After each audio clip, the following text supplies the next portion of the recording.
my It's the friend. truth. It's just the It's truth. yeah. You should not be offended by the truth. Yeah, it's It the is truth what of cash flow. that's why I don't buy hotels in California.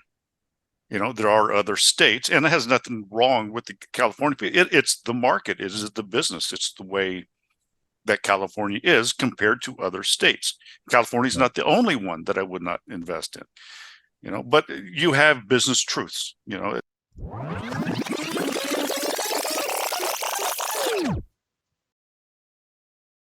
Hey, everybody, welcome back to another episode of the Richard Geek Podcast. Today's episode is brought to you by REI Words, your go-to SEO agency for increasing traffic to your real estate website. Check them out at reiwords.com. Today, we have Spencer Hilligoss, the CEO of Madison Investing. It's a real estate investment club with bespoke, curated real estate deals. Spencer founded Madison Investing with a singular mission to help busy, successful professionals. Anybody know any of those? I bet you do. He's going to help you invest passively and secure the most valuable asset of all time, which is time. How you doing, Spencer? Doing great, Mike. I think starting conversation off like you and I did talking about guitars was a wonderful way to start it off. Yeah, and those of you that will be watching on video, I've got a few. He'll pan to his side. He's got even more.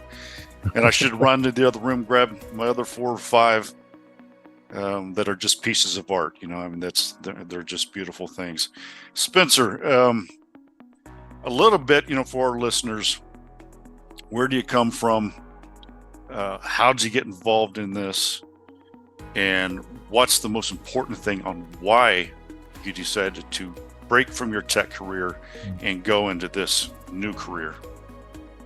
Yeah, and thanks for having me on, Mike. It's just great to have a conversation so naturally. I think, I sit here feeling very blessed.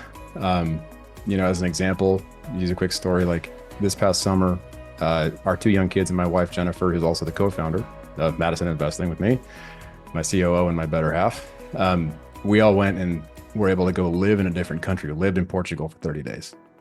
And that kind of thing is mind-blowing. If I could go back in time and try to tell that quick story to myself when I was working in tech and I was leading and building operations groups 80 hours a week in office, I would have been like, man, like, what are you smoking?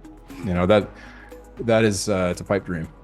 And so here I sit just feeling very fortunate because I did work in tech companies for 13 years, ended up leaving that behind in 2019. I think the month was October, about 5 months before COVID hit.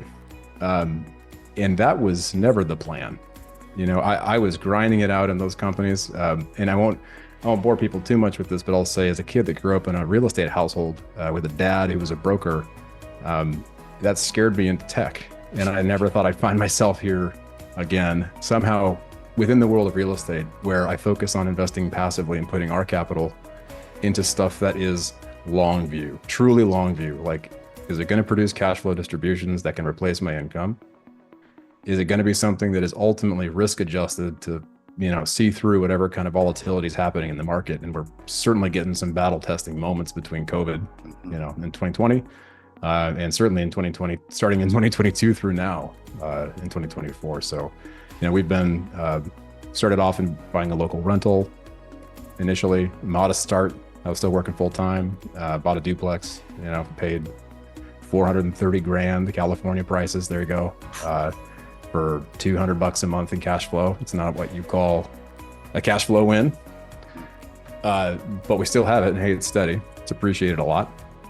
We then went on to buy some turnkey rentals in the Midwest, built up a bunch of great looking cash flow on those, $60K a pop on average, getting $250 a month cash flow from each of those. And then eventually realized we didn't want to own rentals because they're semi-passive at best. Right. At least while our kids are young, we have a 9 and 6-year-old now, but we found our way to passive investing as LPs. And that's where the real journey begins now with Madison Investing and our passive investments, et cetera.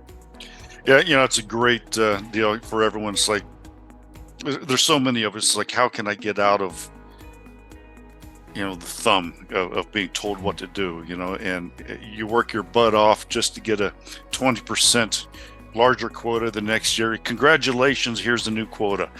And it's just, it just drives you insane. I have over my wall hanging right in front of me, and I see it every day. It's my motto, and it goes right along with what you're saying. It says, build a life that I don't need a vacation from. Yes. And everyone asks why. Why do I just not sit on my 401k, my IRA? People think that they can't get out from the grind. And it's just like you. It's like, do I want to rent an RV for 2 weeks? Do I want to go to the cabin? Do I want to do anything in the world? All I need is an internet and a laptop, and I can run my business.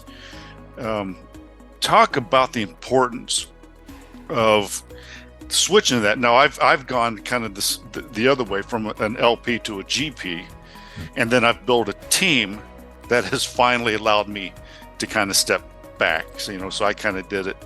I went from a grind to no grind, a bigger grind. New grind. It's talk about, people are dreaming about that. It's like, how can I build wealth? Get out from that grind, build that life that I don't need a vacation from. Yes. What's the importance of keeping your passive investment strategy passive instead of getting back into the grind? Oh man, we could spend the whole time just talking about this. Good. That is such a killer question, Mike. I would argue one of the hardest ones, if not the hardest. I look at the key choice that I was wrestling with. This is about in 2016. Making great income, W-2. Jennifer, my better half, her own distinct career. So we're doing dual income thing here in the Bay Area, getting great income, stocking money away in our 401ks, maxing it out, really celebrating that for a decade plus. Nothing wrong with it. Got to get that company match. But ultimately, when we sat there was one mentor I spoke to out of tons of networking calls that happened, meetings that happened, when I was trying to find my way, buying rentals. And I was like, this is going to take forever. If we keep scaling up, buying one rental at a time, it's going to take us 20 years. And I just don't know if my hand's going to function anymore after signing these loan docs that many times. This is going to hurt, and the mentor asked me a question. He was like, what kind of market do you live in? Do you live in a money state? Do you live in a deal state? That sounds immediately derogatory to every person that lives in a coastal pricing market. And that is not the intention. I'm not trying to talk down or punch down on my friend. It's the truth. It's just the truth. Yeah. You should not be offended by the truth. Yeah. It is what it is. That's why I don't buy hotels in California. There are other states, and it has nothing wrong with the California people. It's the market. It is the business. It's the way that California is compared to other states. California is not the only one that I would not invest in, but you have business truths, it's just the way it is. 100%, and that question was so powerful, and I won't have time to give credit to the other formative conversations that I had because you get mentors in my corporate life. I look back at that, and I'm not sitting here like so many folks in the real estate investing community who kind of they rip hard on the W-2 world. And although I'm sitting here and we're talking and I'm saying it was hard and it's a grind, we can all go find a grind in every industry. Yep. I look back and I cherish that experience. I had great income. That income enabled us to go buy our home, to buy other properties, to go make investments. But I wanted something that said, my number one priority, if you were to look at my calendar until I quit, it was work. It was not my family. And that's messed up. I really believe that moment, that spark of there was a time in about 2017 or around there, I didn't see my son for 2 weeks. I was going in early, sun was not up. I was coming home late, sun was well down. And I was like, something's got to give here. It's not just make more money. And so ultimately, when it comes to forming, do I want to go build a business or do I want to go invest in another business? And that's the question when it comes to real estate. And folks will jump headfirst into going and building a business. the moment they see a great paid ad on Facebook, the moment that we read a book. I read 24 books and listened to over 400 podcasts in an 18-month period while working full time. No one needs to go do that either. That was procrastination. Yeah. But I will say I tried to educate myself so I didn't make a stupid decision, like one of the biggest stupid decisions, which is let me go dive headfirst into building a completely different type of grind that I don't want to lean into. And that's why we started investing as LPs. We invested as LPs, as passive investors, limited partners in a multifamily deal, and we got doubled our money within a 2.5-year period. That has not happened every time. Big disclaimer, very different market now than it was then. Yep. But yeah, believe me. Yeah, my goodness. But that was an eye opener. And so I did eventually get a bit more active. We started investing, but then we said, everyone in my network was asking me, Spencer, you're going to go hop on a plane and go look at that property sitting in the middle of Texas. You're going to go walk that storage facility sitting in the middle of, Georgia. Like, what if you did some diligence and helped educate us? And then that was the genesis of saying, okay, let's get one click more active in addition to our passive. And so like, it's a journey. And I wish I could give a quick and dirty answer to people to say, here's how you decide how active you want to be. But it's a labor of love and figuring out, like, are you actually curious about this stuff?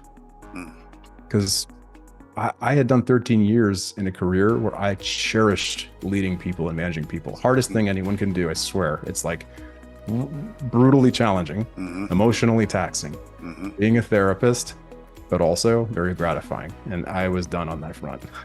Yeah.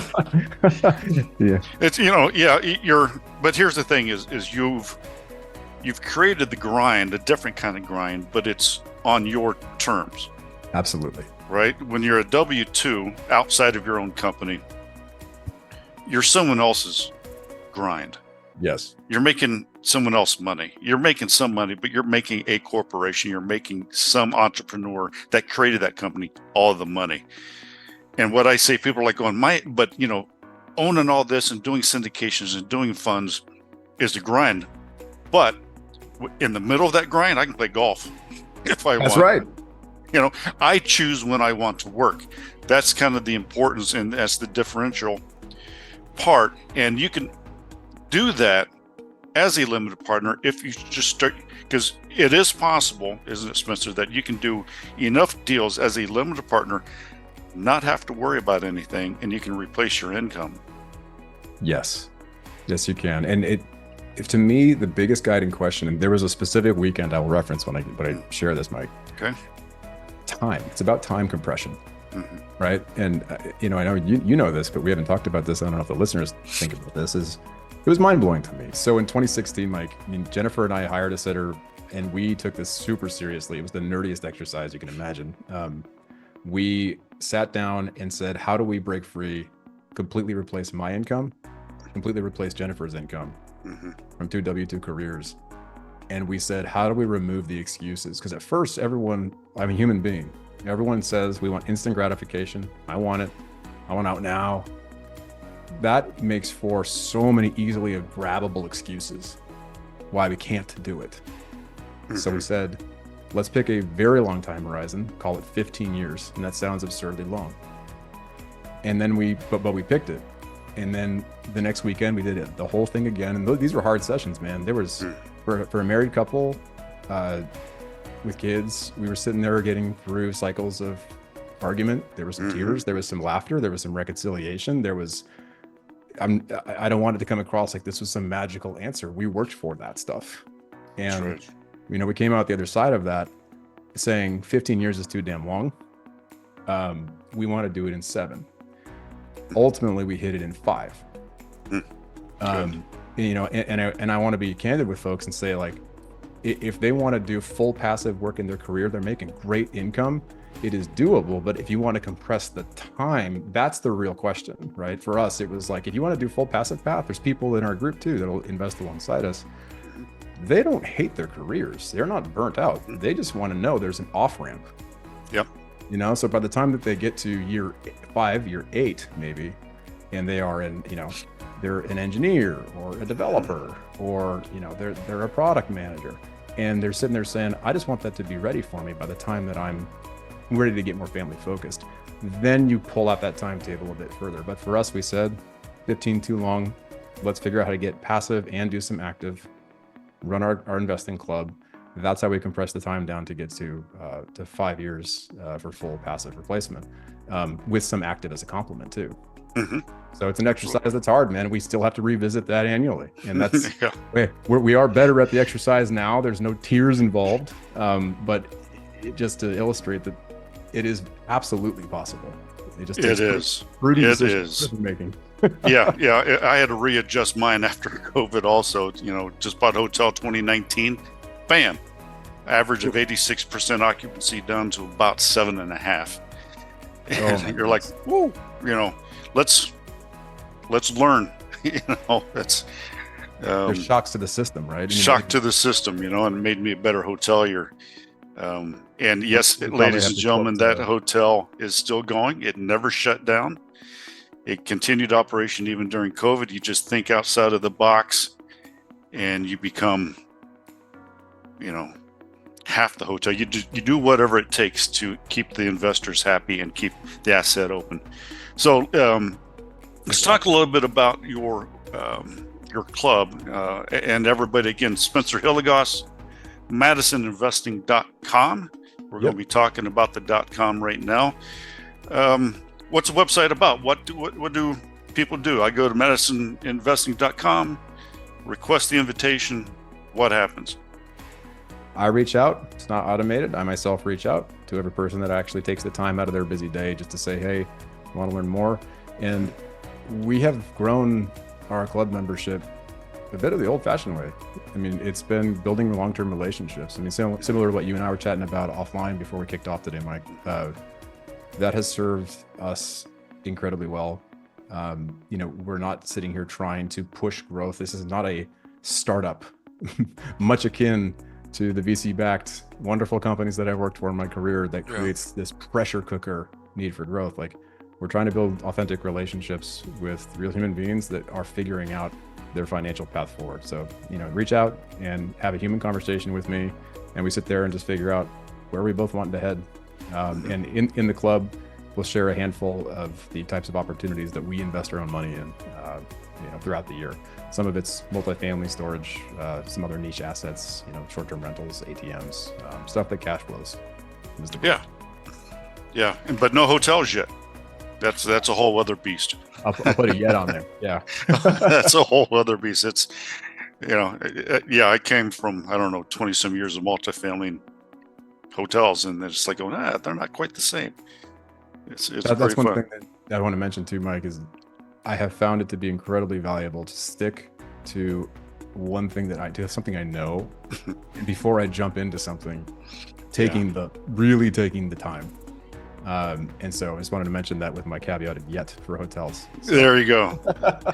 All right. So someone wants to be an LP, limited partner with Madison Investing, some multifamily, some other assets, the known assets, the cash flow that has a history of cash flowing. What's the minimum? Do they have to be accredited? What are some of the requirements in order to invest with Madison Investing? Just requirement number one, please be a reasonably friendly human being. Sure. Requirement two, just accredited investors. Happy to chat with non-accredited. We're all human, and frankly, those rules are set up with the best of intentions. But just because one little number changes, it doesn't mean it changes the humans. So happy to build the relationships. This is a long game. Limited partners. There's a reason it's called limited partners, right? It's not just passive investors. It is LP. You are a partner. Yeah. This is not something you cash out in 6 months. And say, hey, Spencer, I need my car payment. I cash me out in 6 months. Yeah, exactly. How about 5 years? 5 to 7. 5 to 7, maybe 10, depending on another COVID or something like that. What are some of the future projects that you guys are working on, or if you can talk about it, if they're under paperwork? What is Madison Investing doing currently? Yeah. Happy to, and I'll try to keep it brief because I'm excited about the landscape moving forward. We're in such a unique moment in the market where asset prices, basically, you and I have been chatting about cash flow, and cash flow meaning if I invest $100,000 as an example into something, I want that to start producing a meaningful distribution rate back to me. At least to be compelling for folks. I mean, back in 2018, 2017. Let alone earlier, we were all looking at deals that were 8% cash flow. Drop your money in, and you'd see that in year one, not including what you get on the back end, where you get this big growth pop. Those types of opportunities are slowly starting to emerge, but there are very few of them, very few. And so I'd say right now what we're interested in is really two things. Looking for year one cash flow, and this can be from a storage facility, this can be from multifamily, this can be from a more niche asset class. Meaningful year one cash flow, not just with a big loan put up against it on a variable rate loan. Yeah. Trying to reduce the risk. And then number two, make sure that it actually has a tax advantage of some sort built into that structure. And what in this, if you got some tax nerds out there, I never thought I would be, but I am now, trying to avoid big taxable moments on the exits. And so buying big assets with other people that we appreciate partnering with, investing alongside, having those things cash flow for years. Ideally, when the time comes, refinancing out and getting a big distribution from a cash out refinance. That's a beautiful thing. Then you don't have to worry about a huge capital gains tax bill and bonus depreciation recapture. Those types of things. So those are the two things right now we're working on, putting together fund and a couple other one-off opportunities that we see coming down the pipe. Okay, perfect. Now, Spencer, is there anything before we leave? Is there anything that I haven't hit on that you'd love to inform our audience about before we leave? I would just say that if you haven't nerded out on investing literature, which most people haven't, because I think it kind of puts them to sleep, I would say come back to the core principles. This is something I have to do myself, even though I've been in over 50 deals, 50 investments passively like this and actively as well. What is the goal for the capital? Right? Like it's such a simple sounding question, but when people start seeing fancy looking investment summaries, I do this too, beautiful looking deck with an incredible looking return as a projection. And the question is, are you solving for cash flow? Yeah. If you are a high net worth individual, a family office, you don't really need the cash flow. Exactly. So really just sitting there and being honest with oneself, I find that guidance to be incredibly helpul. And I just borrowed that very simple question from someone else, of course. And I just try to implement it every time I look at a new opportunity. So I would just challenge folks out there to ask themselves what's the goal for the money before they invest in something? That's very true. I have investors that do self-directed IRAs and things like that. They don't care about the cash flow. Right. I do it too. Because it's staying in the IRA. I have some high net worth that they don't need the cash flow. What they want is how long can we keep it in? That's right. They don't want the 5 year. Hey, Mike, you have any 10 year? You have it. And can we reinvest? Can we do that and just keep it going? Because they don't need a couple $1,000s a month. That's their, it's not even their car payment. So totally, it's not life changing, right? It's not life changing. They don't need it. Pounds, and that's beautiful. Absolutely. Well, Spencer, thank you so much for joining us today on the Richard Geek Podcast. You be blessed in that sunny Bay Area weather. Well, if it's probably getting a little bit warmer now. Yeah, we finally got some sun today, but hey, we needed the water for the past couple of years, so we'll take it. You definitely are filling those reservoirs, I think. That's true. All right. Well, have a blessed day, and thank you for coming on our podcast. Yeah, honored to come on. Thank you so much, Mike.